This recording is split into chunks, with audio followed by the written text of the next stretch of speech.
Hospitality Meets is brought to you by RotaCloud, the simple workforce management software for hospitality teams. RotaCloud lets you create and share rotas, record attendance, and manage your team's annual leave, all in less time than it takes to make a brew.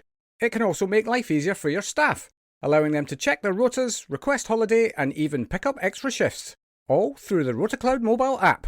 Start your 30-day free trial today by visiting rotacloud.com/Phil and find out how much easier managing your team can be. Welcome to Hospitality Meets with me, Phil Street, where each week we take a light-hearted look into the stories and individuals that make up the wonderful world of hospitality. Today's guest is Conor O'Leary, Managing Director at the world-renowned Gleneagles Hotel. Coming up on today's show, Conor speaks the truth. You know, there's worse things to learn than wine. Phil probes for a story. This sounds like there's a story here. And Conor talks to us about ferrets. I think the ferret's then going to bite me, so I thought I don't want that. All that and so much more as we chat through Conor's amazing journey so far. Conor retells his story with a self-reflective honesty which is very easy to get on board with. As a result, there are great stories and takeaways throughout his journey, as well as an insight into what makes Gleneagles so special. So I'd be forever grateful if you can hit that subscribe button and tell everyone you know. Enjoy! And a huge Hospitality Meets welcome to Conor O'Leary. Hi Phil, how are you? I'm very well, how are you? Very good, very good. Nice to chat and see you. Yeah, I know. I've been itching to get you on, notwithstanding obviously Gleneagles is, world renowned for a start, but also it is it's a stone's throw from where I grew up. So there is a kind of little bit of nostalgia here for me as well. Where was that? It's Perth. I was just yeah. in and around Perth. So Nice. for the first 11 years, and then we relocated to an island on the west coast of Scotland. But Yeah, very close to you. indeed, yeah, and was too young to really appreciate it, I think, back then. But we'll get into actually. We'll talk about Gleneagles for maybe the 2 or 3 people out there who don't know what it is and what it stands for, etc. We'll do that later as we go through your journey. Sure. But where are you today? You're recording in the hotel itself? In Gleneagles, in Perth, yeah, just down the road. Brilliant. This is the problem I with people who are listening to this won't appreciate this because we can see each other while we're recording this, but having conversations with people from the luxury 5-star sector really makes me feel like I need to up my background game big time. I've got a little lovely picture of Gleneagles there, one of the original railway prints of Gleneagles. Very nice. Right on message. Exactly. Brilliant. Right, well, let's just get to it. Take us all the way back. How did you get into hospitality in the first place? So I grew up in Stratford-on-Avon. It's a tourist town, as many people know, the birthplace of Shakespeare. I went to the same school and did Latin in the same classroom and all that sort of malarkey. Right. Yeah, I wasn't probably as good as he was at it, but in school holidays, it was always hospitality jobs. It was waiting tables, working in the kitchens, pot wash and plate wash, and then you get old enough to work behind the bar, and then did the longest stint, did sort of a long season, I suppose, as in hindsight, I remember I was a duty manager, and in hindsight, I would never have put the 18-year-old me in charge of a building or customers inside it. But that's how it was, and I liked the industry and just felt comfortable in it and enjoyed it. I like hospitality, so it's those various experiences of restaurants, bars, hotels, and eventually I said to my parents, "Look, I think I like this, and I think I want to do it properly," and they pleasingly supported that, and we sort of said, if I'm going to do it properly, let's go to London and apply to a few 5-star hotels. And I always remember how things change, but I had to choose the hotels that I applied to out of the AA hotel guide. So you'd look through a book and you choose ones, and the AA Red Star ones, and circle those. And I remember writing letters to them and getting letters back, and you didn't. I remember, even to this day, I remember who did and didn't reply, and who invited me for interviews and so on. And so hold a grudge forever. Yeah, correct. So, so that was it. So it was that sort of growing up in that town where to earn a few quid on your sort of part-time roles, it was hospitality. Yeah, and I think you and I are kind of a much similar era in terms of the times that we probably went to school and uni and all of that kind of stuff. But the thing that I just picked up on from that very kind of brief start, if you like, is I'm completely with you. You look back on your 18-year-old self and think, what were they doing? I had exactly the same experience when I was 23 years old, when they worked on cruise ships, and they gave me a role that I thought, I am absolutely not ready for this. I'm totally not ready for this, but supported really well by the leadership around me. But I look back on it now and I think, I still to this day think, what were they thinking? You know, Yeah. the 23-year-old me was, well, difficult to wonder why they came to that conclusion. But anyway, but this is what the benefit of working for good people, right? Who see something in you. Yeah, and I think also that all of that kind of shapes a bit of me today. You know, you never forget. I said to someone the other day, you never forget carrying luggage off a tour bus up windy staircases in Stratford-on-Avon and these big American suitcases that you had to get to all the rooms and put chalk on the corner of each one. It wasn't the poshest hotel I was working at, so you'll you'll understand that. But you know, that gives an empathy with the team and the job today. Breakfast at the weekend, wherever you work, whether it's the Ritz or whether it's a little hotel in Stratford-on-Avon, is going to be busy at the weekends, and you have to rush to clear tables and reset them, and someone's probably called in sick and things. And those dynamics don't change whether we're in Gleneagles or, as I say, sort of 18-year-old me. So I think it just gets into you, and you understand the dynamics, you understand the frustrations. They haven't changed over the period of time. You know, I can still relate to those now and make sure that we're best set up not to be impacted by them. But you know, that's hospitality. Yeah, absolutely. Was there a moment in that, or can you recall the moment in that kind of first foray into the industry where you started to think, "Oh, hang on, I really like this. This could be the career path for me." Yeah, I think it was probably encouraged by my parents' eagerness for me to choose something. I dabbled with university, but I didn't like the course that I'd gone to, and I said to them, "Look, I want to take some time out."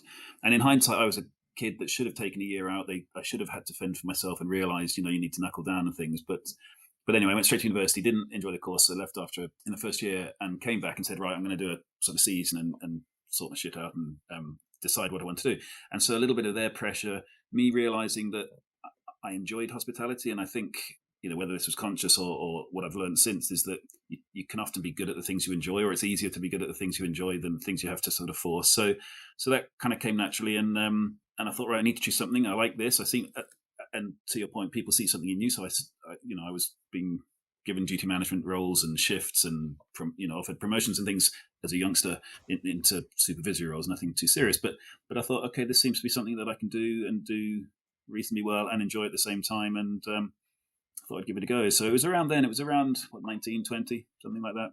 Right? Yeah. Well, and then you got your head into, right, if we're going to do this, we're doing it in London, Yeah, baby. yeah. It's funny. It wasn't. My sister was in London at the time, and I used to go down and see her, and little things, you know. And again, I don't know what the equivalent is now. It'll be online and various things. But I used to read every week AA Gill in the Sunday Times and read about these restaurants and envisage Quaglinos and Mezzos and places like that were the places to go at the time. And used to go to London, and she would take me to them, and I just enjoyed the buzz and the scene. And so it wasn't necessarily London. It was the fact that that's where the good big places were. So if you wanted to go and work in a big 5-star hotel and an international group and a brand, that's where they were back Yeah, then. yeah. Well, I mean, still often is now as well. But yeah, but certainly then. yeah, and don't forget the streets are paved with gold. So, you know, Apparently, that's what they're told, right? still looking for it. But also, I suppose there's also some familiarity for you there as well, if you had already kind of dipped your toe into the London scene in terms of what you were aware was there. So maybe that played its part as well. Yeah, a little bit. My sister was there, which was some comfort. Yeah, a couple of friends were already there.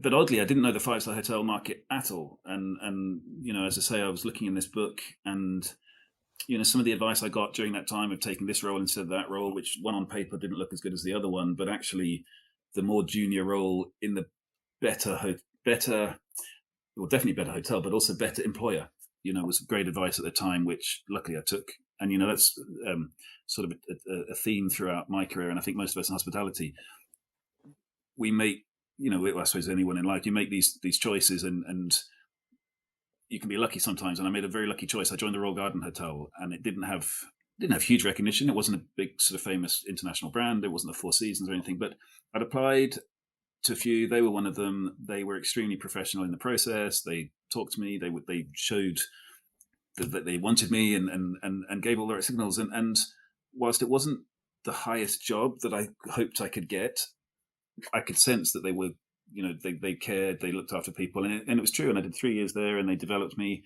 They moved me around the business. They gave me different experiences. I'm still friendly with people that looked after me at that time and were sort of my senior managers. And in hindsight, it was a lucky choice. I could have joined a hotel that didn't give a hoot and chucked you into the deep end and just sort of left you to fend for yourself. And the Royal Garden was a super employer at the time. When I needed it to be in my first job in London, and I did 3 years there in 99 to 2000, end of 2002. Right, yeah. Massively important point. I mean, we've had this on the show quite a lot, whereby, I mean, actually, I think in your notes you even wrote this down as kind of sliding doors moments, right? They're prevalent in everybody's career. Imagine if you go into a different place with a completely different mindset towards their employees and all of that, and all of a sudden that's your impression of the life and career in hospitality, which kind of, from what this show stands for, is a massively important piece, is that we've got to, I suppose, as a united front, really call out the good stuff when it happens. And and like you, I mean, my experience of Royal Garden as a recruiter is that we rarely see CVs with Royal Garden on the CV, because I think people are just happy there. Yeah, it's good. To this day. Nowadays, it's called culture, and there's a lot of focus on it. But 25 years ago, there wasn't that. But they had good culture, they had good values, and because of that, they had good senior leaders, and because of that, they hired good. It's there's a lot of books written about it, but it's not a complex science. They were decent employers, pure and simple. And I remember it literally the sliding doors. I had two offers from these first sort of round of interviews. And one, it doesn't matter which brand, but it was one of those funny little hotels that's on that road out to Knightsbridge, where you got all those sort of hotels that haven't changed in 25 years and are still sort of. And one was, that was the higher title, and the Royal Garden was the lower title. But it, you could just sense and see. And someone, during that interview process said, "Look, Conor, don't worry about the title. Look at the opportunity here and the opportunity for growth." And they were correct. And as I say, I could have joined it somewhere that would have turned me off hospitality, but actually the Royal Garden, kept my enthusiasm and grew it. So we tried to do that here, and hopefully all the people that you've had on, I think, would say the same thing. Yeah, totally. It's a massively important point, and I think as well, it's not a bad place to get a start as well. Beyond the cultural element of you feeling happy and feeling like you found your place, the fact that they were kind of developing you through different departments as well. So it's just a really great way to kind of really understand if this is for me, but also specifically, if it is, which part of this business is going to take me. Yeah. What departments did they get you working through? So I started in what I'd call the fine dining restaurant. In hindsight, it wasn't that fine dining, but it was nicer than the other one. It was on the 10th floor. It had beautiful views. It was the fine. It was 3 rosettes at the time. Sort of lunch and dinner restaurant. Didn't have to do that bloody breakfast thing, the weekend queues and what have you. But it was and so a few things on that. So sort of smart restaurant, high level of food, high level of service expected, lovely views across Kensington Gardens. And I remember two things vividly there, just not quite, and then I'll go into where I moved on to, but I joined as a head waiter. So I was the sort of supervisor of the room, great restaurant manager at the time, who's gone on to good things as well. And you're doing your briefings and so on. And I remember two things. I remember going in and asking the chef what a sauce bercy was. So I had all these French terms and things. And I don't know how good swearing is on this podcast, so I'll that's up to you. The show doesn't mind. But the chef wasn't very pleased with me asking what a sauce bercy was, and he felt that we should know these effing things and so on. Right. And I remember, he didn't tell me that very nicely, which, looking back, I can understand. It was probably in service, and it was probably the last thing you needed to be asked. But I remember thinking, screw you, that's the last time I'm asking anyone that. I'll learn myself. So I went away, bought my repertoire de la cuisine, because I didn't have that background. I'd been working in a Beefeater restaurant, Stratford-on-Avon, and, on my weekends and washing pots and things, then going into hotels and behind the bar and duty manager. So I didn't have this sort of food background. So I thought, screw you, I'm not asking anyone again. So I went and got my repertoire de la cuisine and what's the other one? La Russe Gastronomique. And I had them, and every menu that came out, I would go away, research what it was, know myself, and come back in. And then similarly, I remember customers asking advice on the wine list. Now, a boy that sort of played rugby at school and drank around Stratford-on-Avon with his mates after, on a Saturday, wasn't looking at the wine list. We were looking at whether it was Stella or Boddington's and not much else. And so being asked advice on a wine list, and I remember the advice I gave wasn't particularly accurate in helping them make the decision, and I could see them looking at me with this very confused look. And again, I thought, I can't do that again.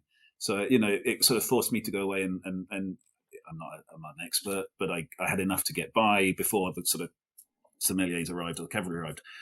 But sort of good learnings. So from there, then they moved me to banqueting. So sort of the opposite. So Royal Garden had big banqueting. I think the ballroom was 400 or so, and lots of other rooms.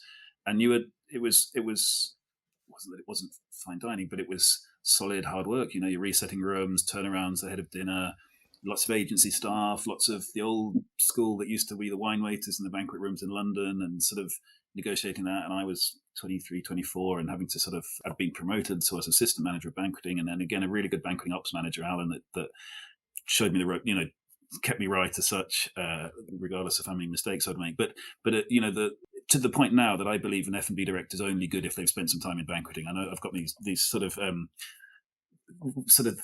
rules in my head that I stick by. I might be wrong, but that need to get things done, to plan, so to be planned 2 weeks ahead, whether it's your staffing, whether it's your equipment, whether it's what's coming, and to then have the energy and drive each day to get through big busy banking operations, I think is a huge skill to have going forwards in hospitality management in bigger businesses.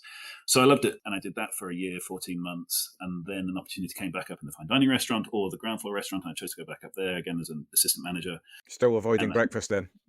Still avoiding breakfast. Yeah, I'd done enough of that in Stratford-on-Avon. And again, sort of managing teams.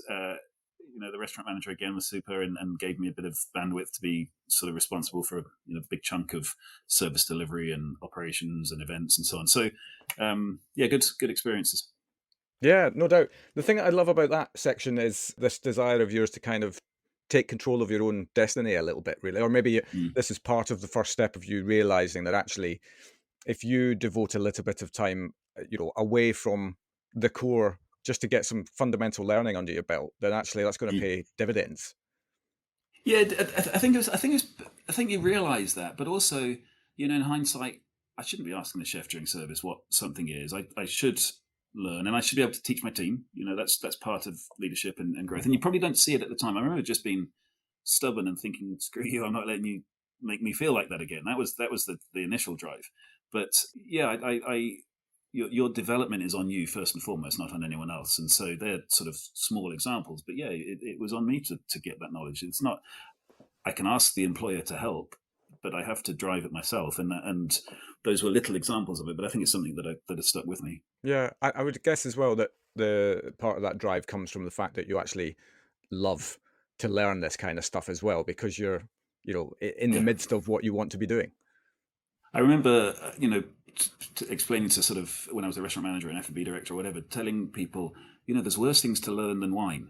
When you have to sort of drink some Chablis, some Sancerre, some Australian Chardonnay or Californian, then you've got to get your head around Bordeaux and Burgundy, and Champagne's a whole new world. Like there's worse things, if you look back at your schoolmates and look what industries they're in, whilst, hospitality has some areas that it needed and still needs to do better, it's not a bad thing to go out to different. And I loved restaurants, so I can tell you menus that I ate at the Orrery, as a comparison at the time, and then the busier places in town. Mirabelle, I loved Mirabelle before it closed.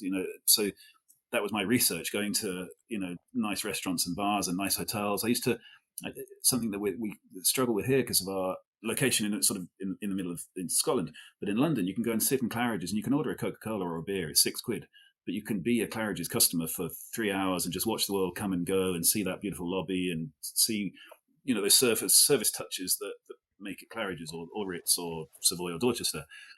That's a nice industry to be in if you're interested in it and care about it. No doubt. I mean, that's going to be, that line in itself has to go on a t-shirt. There are worse things to learn than wine, for sure. Right. Yeah, I mean there's a battle cry for anyone who's listening to this who's got a remote interest in maybe joining the industry. If you like a bit of wine, even if you are, as I was when I was a student, drinking the $2.99 bottles of Bulgarian Cabernet Sauvignon, because that was the cheapest one that was available. It's a start. Yeah, I remember.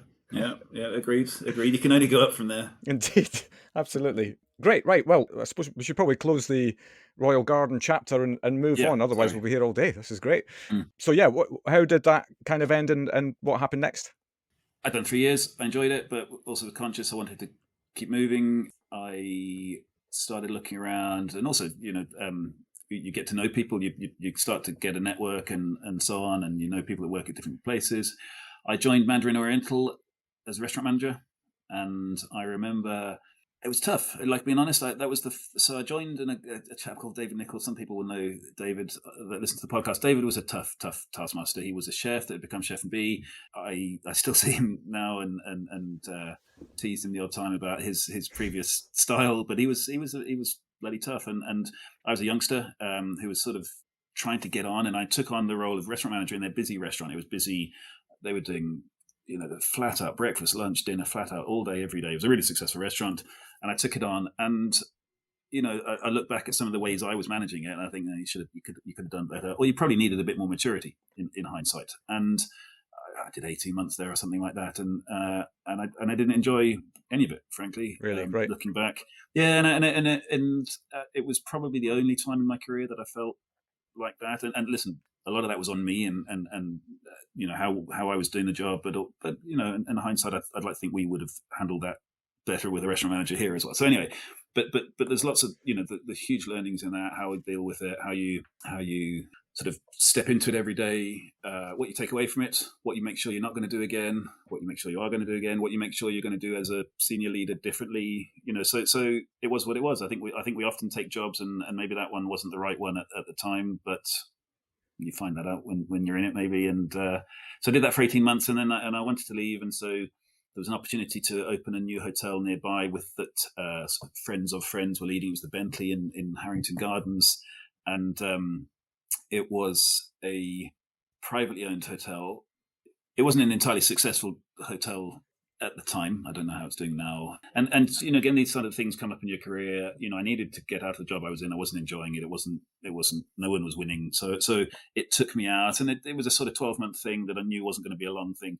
But then I had the opportunity to get back into sort of, I would say, the path I wanted to. So the Langham had just come out of being the Langham Hilton. It was rebranding, and I went and took on that restaurant manager. It was supposed to go through a refurbishment, but that got sort of delayed and things. But anyway, the new senior management team, new brand, fascinating to sort of see that evolve, and how coming out of Hilton, first property of the Langham Group, but clearly there was a big ambition for the Langham Group. And so watching them sort of put together their values and their sort of philosophy, their branding, their collateral, their product, that was great to see as a youngster. So, and also how you come out of a product and how you articulate that to your customers. There was a lot of customers that were old customers that were coming to this same property, but a new label and a new brand.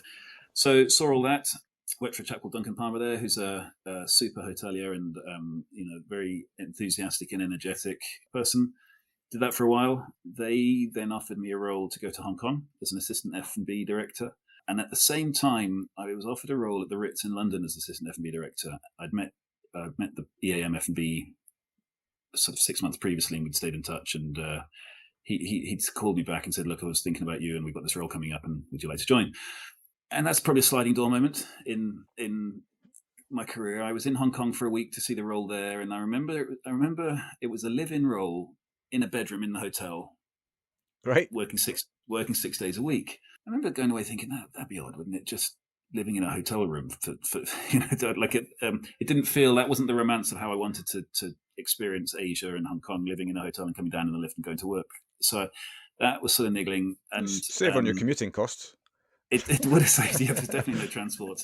And then the Ritz, when you're a youngster in the UK growing up in hospitality, the Ritz is a incredible name. It's hard not to be attracted to that. And so I took the job at the Ritz. I don't know to this day whether that was the right choice. It was, because I'm here and I'm okay. But what I mean is, I often wonder what direction my career would have taken had I would have gone the other way, and where my life would be now, and so on. And I sometimes think that's the other hotelier that I'm not, is the one that went to Hong Kong in 2006 and might still be in Asia now, working for an Asian-based hospitality company. So it's not a regret as such, but it's a one. That's the sort of, I think, the biggest V in the road that I took. Went to the Ritz. It was it's still privately owned, but it was privately owned then by the Barclay brothers. It was very clear on what it wanted to be. It didn't want to do anything different for a youngster trying to make a way, to be told, don't touch anything, it's all fine, just leave everything as it is. Wasn't perhaps the brief I wanted or thought but anyway, I had a good time there. It's a great product. It's getting some investment now, which possibly was overdue, and we'll see sort of hopefully a fantastic new product out the other end of it. there was some sad things, news happened there, and then there was some shifts in sort of the structure that meant that I probably wasn't going to grow into the role that I hoped to there. Very aware that if I wanted to grow, I needed to get into a group rather than a single property. So started sort of sniffing around, and then had the opportunity to join Hyatt. So they opened the Andaz, or rebranded Great Eastern Hotel as the Andaz on Liverpool Street. Obviously a big company. Andaz was quite an exciting brand at the time. It was at the early days of this lifestyle movement, which now is so significant. And here I am working with a company called Ennismore now that sort of is dominating the lifestyle market. But back then, Andaz was one of the early arrivals on that scene. Did that for a couple of years, and stayed with Hyatt and joined the Churchill. And it's funny, going back to the Andaz, I remember that the launch was everything in your room included, clear singular pricing in restaurants. So it was almost like all mains 20 quid, all starters 10 quid. This simplification of a product, because it was the feeling that hospitality had been overcomplicated, and there was so much good in that thought process. But then the 2008 financial crash happened, and people, so they were going for sort of all-inclusive pricing. Once you pay your room, everything else is included: your laundry, your minibar, your films. They were just trying to make this clear, the cleanest possible thing for a customer. And I remember thinking that just works. That philosophy should be so good. 2008, everyone very sensitive about expenses and spend, so it just started at not quite the right time. But anyway, Andaz is growing from strength to strength, and I got transferred within London to the Hyatt Churchill as director of food and beverage, and I spent 4 years there, 4 happy years. I got married during that time, the London Olympics, the Jubilee. It was a nice time to be in London. We had the opportunity to develop a new bar, the Churchill Bar, which was my first sort of major project in terms of spend for my role now, when I look at sort of the refurbishments we've done here at Gleneagles, but then, a new concept, spending, I think back then, £2.5 million on a beautiful bar, really beautiful, getting involved in the menu concept, the artwork, the furniture, the storytelling, what we brought through with it. It was a really enjoyable learning curve.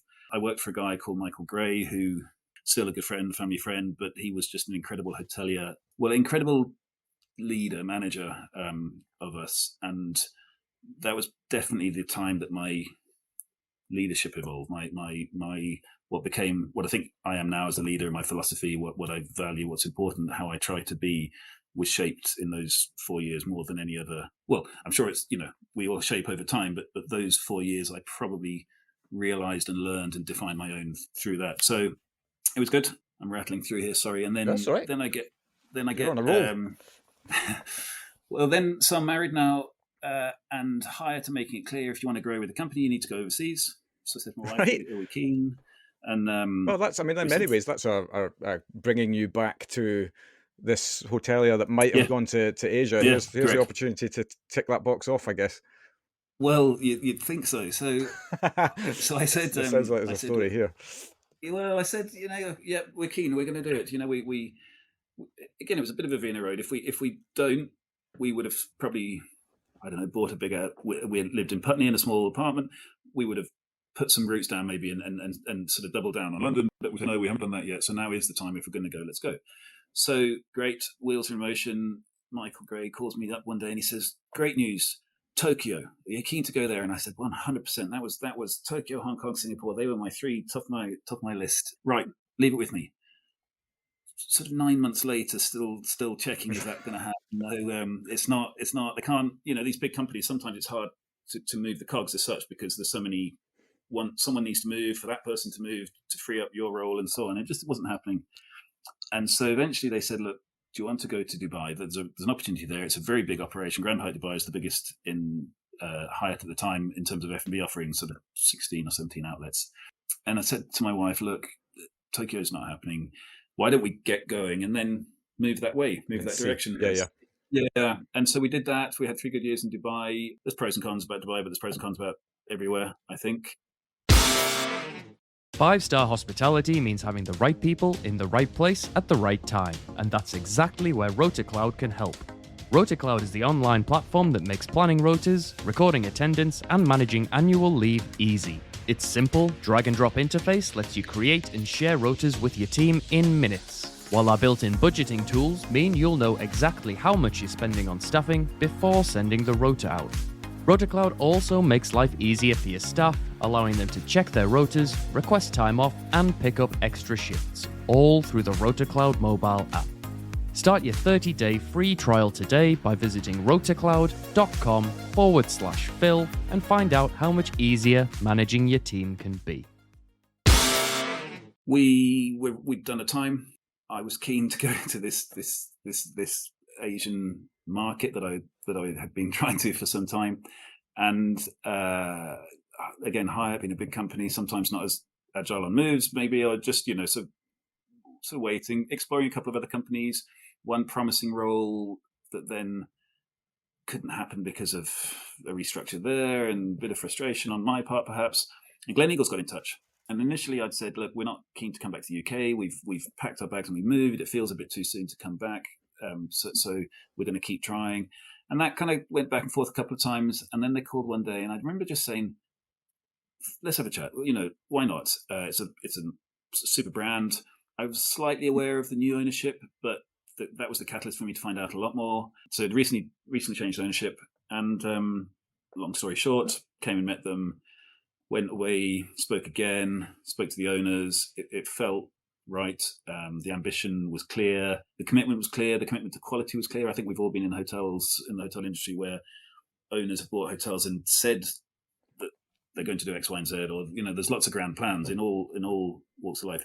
This one was already delivering at the level and ambition in the early stages of that sort of journey. You could see the intent very clearly and commitment. So it felt right. And I remember sitting with my wife in Dubai and we were having a drink saying, right, we need to choose this. Are we going? And we said, yeah, and sort of fully committed and happily came over here in the end of 2016. Now, October 2016, I'm 8 years at the end of this month. 8 years. God, yeah. There's a lot to unpack in what you've just discussed. I rattled through.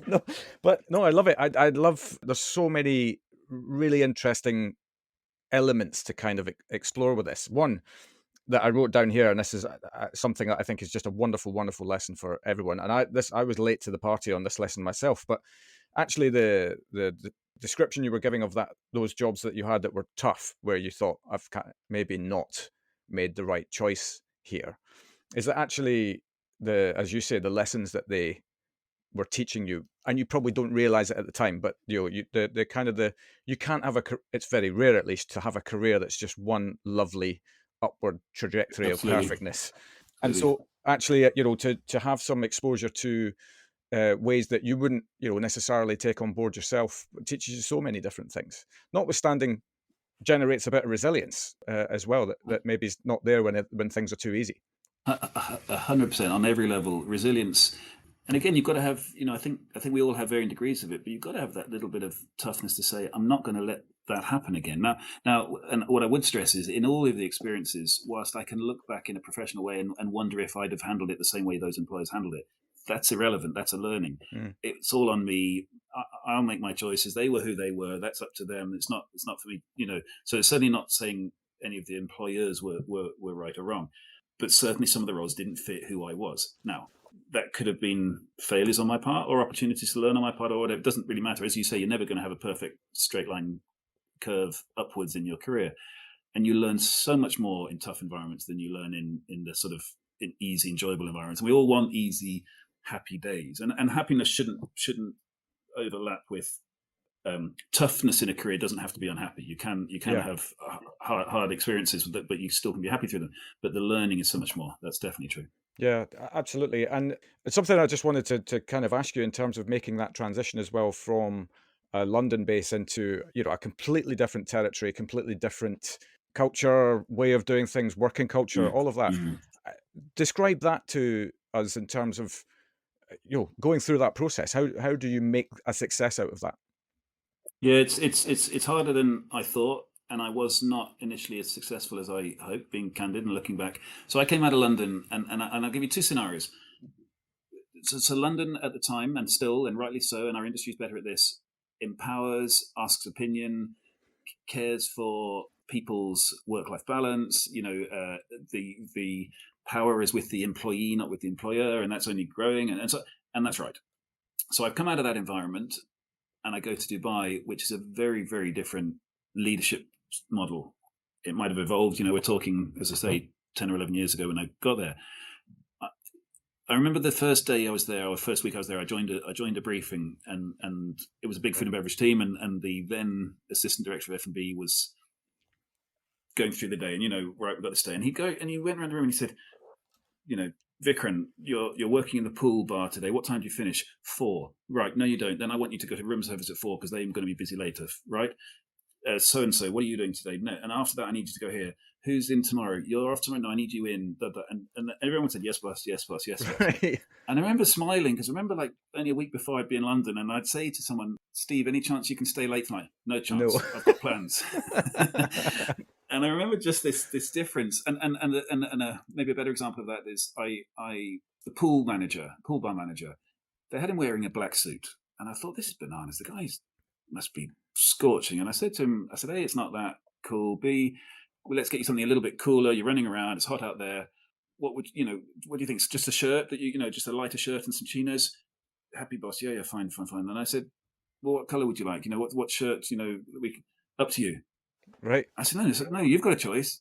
No, up to you. And this, I didn't love this feeling that it was quite directorial. Everyone's sort of submissive to this big boss mentality, and there was definitely a little bit of expat versus subcontinent, and sort of implicit. Maybe I was oversensitive to it, but I just didn't love. I prefer discussion. I prefer bringing people on a journey. I felt I'd evolved that, and that was a style that I was good at and comfortable with. To flip back to solely 100% directional, not giving opinion, not waiting for an answer, I didn't love, and I probably didn't do it as well. And that audience needed that. I expected them to shift to me. Well, that was wrong of me. I needed to shift back to that style, right. And they evolved some, and we did over the 3 years. I think that it did evolve a bit, but I should have adapted quicker and been that quicker. I might not have enjoyed it as much, but it's what that team needed from me initially. So it was a learning, and so I don't want to work like that. It's not my way. I don't believe it brings the best in people, but it's what was going on there. So there is you do adapt to these environments. You do have to learn quickly. It's not as straightforward as you think, and you can't just assume your ideas work. They won't always. Yeah, I mean that's the same principle as, I suppose people of our generation saying that this is the way we did it, so that's the way you have to do it, and then the whole generation coming through has to adapt to us. It's kind of, if we take that mentality, we're just going to fail, right? Yeah, absolutely. You can't get a generation to bend to a way of doing things, and it's the same principle here. I 100% relate. I had the flip side experience on ships, coming off ships, which was very much we would do roll call, and you'd have 3 out of your 300 staff would be on death's door with cold, flu, whatever, and you have to say to them, no. Go back to your cabin, rest. It's fine. We'll figure it out. And then when I came to London, I really struggled actually with that, like, unwillingness to work. Almost, it was like, how do I make an excuse not to come to work today? That was kind of the organization that I moved into at that time. Now, as you say, there's a lot of reflective moments in moments like this, because at the time I was too young, perhaps not experienced enough in leadership to understand that actually I could have had maybe a little bit more bearing on how we turned that around and taken the lessons from it. But that ship has sailed, as it were. Another ship analogy. The other thing that I had written down here was your time with Michael Gray, who is a legend of the hotel world. I think that's probably safe to say. And I kind of love as well that it also highlights again the importance of the people that you work for, in terms of, we've had an experience with you whereby you've worked for somebody that you didn't see that that's the type of leader that you wanted to be, and then you've worked with somebody like Michael, who's maybe had a lot more alignment with you in terms of what you do want to be, because you've kind of, I suppose, seen it firsthand as well, that actually the benefit to the business, the benefit to the people, the benefit to everything by leading this way is actually where it's at. Yeah, I'd stress that. So those two experiences were 10 years apart. I evolved, the industry had evolved, lots of change. So it's, and again, so I put a lot of me in my evolution over that time as well, and maturity, I suppose. But yeah, I there's little things that I remember that, Michael, when you're young and you're sort of, in the F&B world and you're trying to get on and everything matters and everything's win or lose. It's black and white, and you find yourself in too many petty conflicts or squabbles. Not conflicts, but just your targets are the most important to you, whether they be financial or concept or all those things. You're sort of young, trying to prove yourself. And I remember Michael had this ability not to sweat the small stuff. The bigger win, the bigger picture, the longer play was always the right play. And as a younger manager, I'd be like, no, but this happened today. And I remember Michael would just smile at me, and I could see in his eyes sort of, what are you stressing about? Is that going to matter in a week's time, in a month's time, in a year's time? And I got better at it. I worked with him for 4 years, and in the beginning, this happened today, and this isn't right, and so on. And he sort of, and at the end of it, I'd stop doing it, but I could see halfway through my sentence him just sort of smiling at me that it's not big. How do you turn this around to your benefit for the long term? He was incredible as well. The other thing that I remember stood out for me, and I think it's the shift from being a selfish manager to an inclusive leader. So leadership's, the creating the best for everyone, and if they can all do their best job, and live their best life, the overall win is better. Whereas I think as a manager and as a junior, you're focused on your targets and your small world, and at the expense of others potentially. And I remember there was an opportunity. We had a super revenue manager, and the business was going well. That department growing in importance, and we had the opportunity to. She got requested. The company requested to move her elsewhere and grow her, and he actively pushed her. He wanted her to go, and that was at the expense of the hotel. We were then going to be worse off, but somewhere else. He didn't mind. It was the right thing for her. Yeah. It was her. It was her development. We'll find a way. And I'd like to have, at that time, I'm not sure I would have made the right decision. I'd like to think I would do exactly that now. But at that time, I would have probably said, no, you can't have her. We need her type thing. Whereas Michael was, no. This is what a wonderful opportunity for her. Let's help her get there sort of thing. That's so brilliant, yeah. Just little things like that kept on cropping up, and you just learn from and you absorb from. He was very good at, you have a team of 8 or 10 execs, whatever you have in hotels these days. Our business is set up slightly differently here, but you have 8 execs. He would make sure that pretty much always on a Friday, you'd at least have a glass of wine or a catch up before the weekend. No, and there's always a squabble between the HR director and the rooms division, or the rooms division and the engineer, or the rooms versus F. There's always that in hotels. That never continued because you'd always have a little bit of social time with Michael that he just, it was very hard to carry into a Friday night glass of wine around the corner that so-and-so hadn't completed their authority to recruit form, and you had an argument about it at midday. You just left that stuff behind, and it was very good team engagement, leadership, just again, bigger picture leadership rather than managing small things. Yeah, love it. And final thing to kind of, I suppose, unpick is much like the move to Dubai, the move then back as well, but especially having set your stall out really in London in terms of your career trajectory, etc. Dubai itself is obviously a big city as well, and then a hotel in the middle of nowhere. Yeah, Oxarada, Perthshire. And I remember coming from 8-lane highways in Dubai and then driving the country roads here to get to a sort of local pub restaurant type thing, and it was bucketing down the first week we got here, absolutely bucketing down, and we just come from Dubai.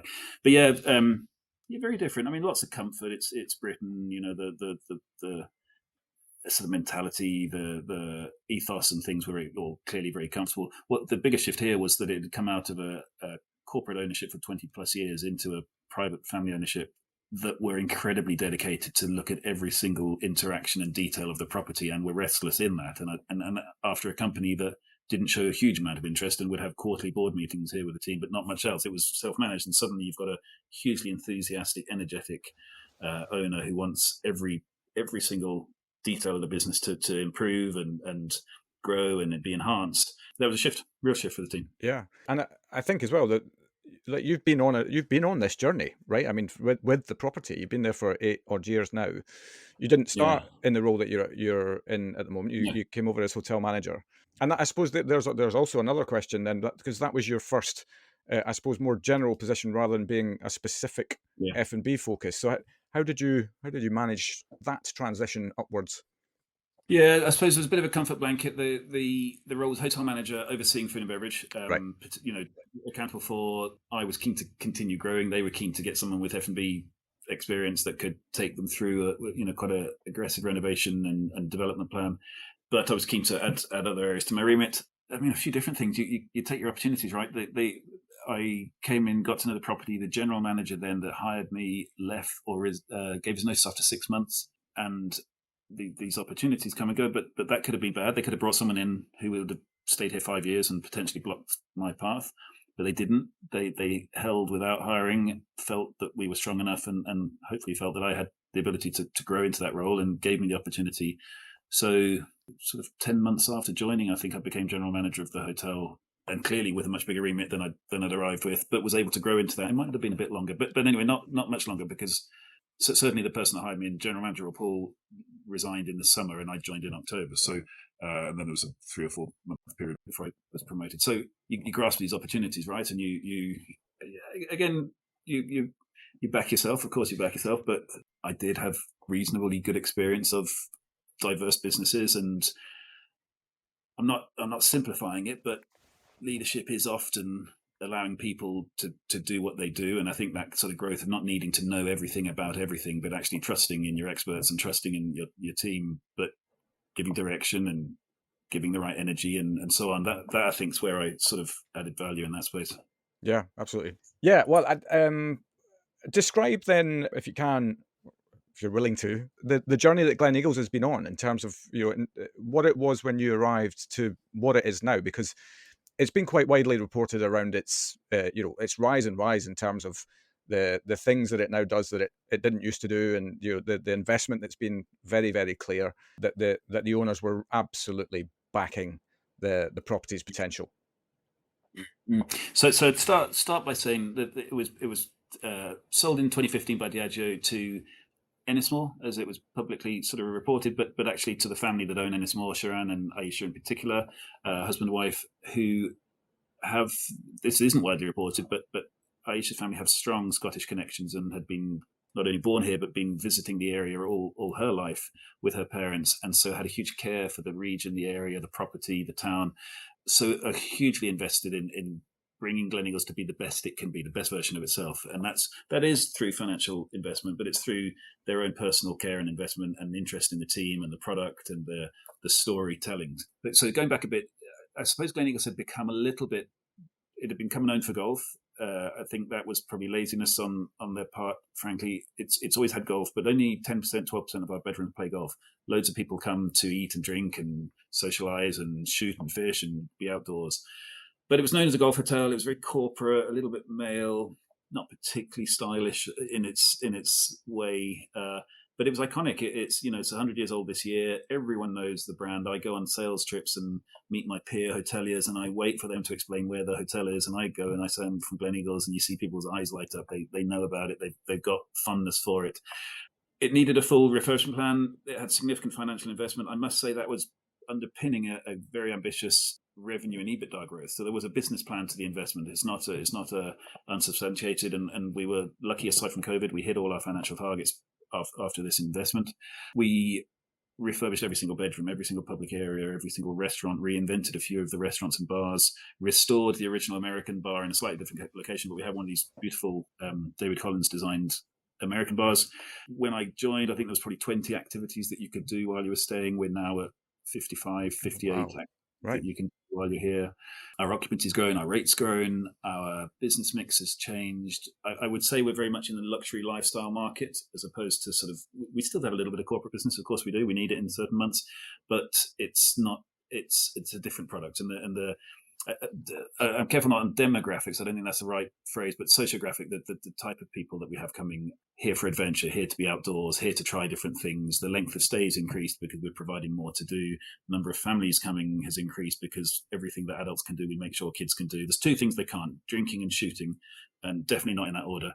But kids can't do those two things, but everything else they can. And again, I think we found this moniker, the Glorious Playground, in the early days of this journey with Sharan and Aisha, and it just fits. It is a glorious playground, and it has that iconic brand. And I think it's probably back to when it opened in 1924. It was the place to be, and I think, not saying we're the place to be, but we're back in that sort of neck of the woods with the product now. Yeah, no doubt. And I think it is, it's much like the global recognition of somewhere like the Ritz. I mean, it's, if you're coming to London, you do afternoon tea at the Ritz, right? Because that's just a thing that you do. and Gleneagles, I think, has always had this kind of luster about it, and it's just really great to hear that there's just the custodians of the property now really, really care about it. And what it stands for now and what its future will be and all of that. And when that happens, I mean, real magic happens. Yeah, absolutely right. And they genuinely do. And they care about the brand and the team and the town and the area, sort of fully invested. And we're lucky we've got people. I mean, every year I do long service dinners and we've got people at 40, 45 years service. And we're blending those with new, young, enthusiastic people and new people, not necessarily young, but we're finding the right balance and just this evolution of Gleneagles' version of hospitality. And it's just a pleasure to be part of, frankly. Yeah, absolutely. I can't let your story pass without bringing up a ferret, which is something I never thought I'd say on this show, but there we are. So yes, talk to me about ferrets. Yeah, this was an interesting evening the other day. So Gleneagles has all sorts of activities, including falconry and gun dogs displays. We take people out, sort of walking, stalking, looking around the local estates, Scottish estates. But on the hotel grounds, we show how that process works. So we show how gun dogs are trained and how they retrieve. We show how falcons are an essential part of the sort of hunting journey, and that's historic. And we teach people the history of that and how the hawk works with the falconer to capture and share prey and so on. And part of that journey is ferrets. Ferrets are used to flush out rabbits. The falcon catches the rabbit, and the rest you can imagine. So we have a little ferret school, and they're the cutest little things, and people love them, and kids love holding them. And again, we talk about how they're important on that journey. And I think we had 8, but we had some babies recently, so we've got a few more than 8. Anyway, I'm at home a couple of weeks ago, and those that know me would know that I have a dog and a cat. The cat came from Dubai. It was a wild cat. My wife took them in. We actually had 3, but sadly 2 aren't with us anymore. But one cat, Felix, is with us still, and my dog Rolo. Felix has no fear of anything, and particularly does not like Rolo the dog. So we're all in the kitchen. I get up to go to the utility room, and I see something move, and I think, what is that? And then, we live in the countryside. It could be anything, and it's a bloody ferret.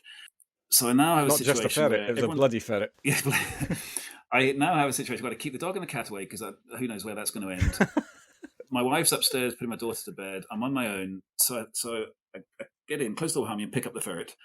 I think the ferret's then going to bite me, so I thought that I don't want that. So I put the ferret down, I close the door, and I keep it in the utility room. Call the team. The team come around. Poor Nick lives about 15 minutes away. He's in charge of all our sort of outdoor adventures. He comes around. They take it. They put it back in the ferret house. All good. It's the end of the night now. An hour later, let's say, and I think I'll let the dog go out before we get to bed, before we're sort of locked in for the night. So I let him out the back door. I'm sort of tidying things up, and I think he's been gone a while. He's not normally gone this long. So I go out. I'm having a quick look for him. The cat follows me. Next thing, the dog comes around the corner with the ferret, walking next to each other, staring at each other. There then becomes a bit of a standoff. The dog growls at the ferret. I shout at the dog. Anytime I shout at the dog, the cat thinks it's fair game to also have a go at the dog. So went over to give him a slap. So I've now got the dog under my arm, telling the cat to leave the ferret alone. I then think it's better if I pick up the ferret. So I'm out, like if there was a film of me juggling a cat, a dog, and a ferret all arguing with each other out on the driveway. Anyway, how did I do? I put the ferret in the porch, got the dog and the cat in the back, called the guys again, and they found a little hole that the ferret had been escaping that had come loose, something like that. Anyway, everyone was well, everyone had returned. And the only downside was that my 5-year-old daughter, was furious with me because she felt that the ferret was coming to see her, and why didn't I bring it up to her room? So I couldn't win whatever I did in that one. Yeah, oh, brilliant. I mean, one that I never thought I'd be talking about a story about a ferret Not on me. this show. But two, it kind of, I suppose, also highlights that it really doesn't matter how long you do this job, right? There's always going to be something new to get your head into and try and figure out. And that is a story born and made for Gleneagles, is it not? Isn't it just? Do you know what those also show me or highlight? When you're young and you're a manager, you think you need to know everything and be the best. And I think food and beverage is bad for that. The bar manager's the best barman, and the restaurant manager and the chefs are the worst. The head chef is this hierarchical thing, and he's got to know the best, and he's got to be the best cook and the best one. when you're in leadership roles, you're not going to be the best. I'll never know as much as our director of engineering about how our heating works, or our electricity, or water, or how to rebuild something. And you really get proved that when you're dealing with golf, horses, falcons, dog, and so on. And it actually kind of reassures you just do not need to be the expert at everything to be leading those teams. You have to be a great communicator. You have to articulate ambition and direction. You have to work with the teams to be on that journey. But I'm never going to know anything about falconry compared to the guys that look after our 30 birds that we have here, or our 10 gun dogs, or our 30 horses. Do you know what I mean? It's just, so it kind of almost reassures you to say, do you know what, I don't need to be. There's no way I will be. I'm never going to be the best golfer here. So just forget it. Just let the experts do what they do, and just provide the platform that they can do it. Yeah. They always say that the general manager of any hotel that's got golf should be the worst at golf, because it means otherwise you're spending too much time on the golf course. Too much time. Correct. Yeah, brilliant. Well, the other thing that I did write down, just a sweeping statement here, is that I love the fact that on your form that you filled it very kindly before we had this chat, what are you bad at? Waiting. Was that waiting tables, or was it like waiting generally? I hate waiting for stuff. Do you know, it's probably both. I was an awful waiter. I remember giving the bill for the table of 4 to the table of 2, and then when the table of 2 asked for the bill, they'd get the bill for the table of 4, and the others had left, and things like that. So I wasn't good at that. No, I understand from feedback that I'm not as patient as I could be, right? And I probably agree with that, but I'm trying to get better. Yeah, but that, to be honest, Conor, that's been a really underlying message of your whole journey for me so far, is that you have a level of, or certainly a capability to self-reflect, and a willingness to do so, and a willingness to take the learnings from that self-reflection, because I think that's also a massively important part of leadership, because everybody teaches you something new, right? I mean, whoever comes into contact with you through your journey at Gleneagles, or wherever it is, for anyone out there, everybody's got something to impart.